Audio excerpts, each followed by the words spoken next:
കാന്താരയിലെ ദൈവകോലത്തിന്റെ ആ അലർച്ച സിനിമ കണ്ടവരാരും മറക്കാനിടയില്ല.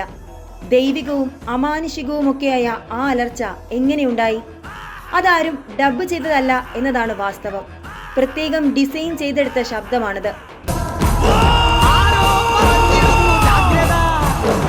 അതിന് പിന്നിൽ പ്രവർത്തിച്ചിരിക്കുന്നത് ഒരു മലയാളിയാണെന്നതാണ് മറ്റൊരു കൗതുകകരമായ വസ്തുത.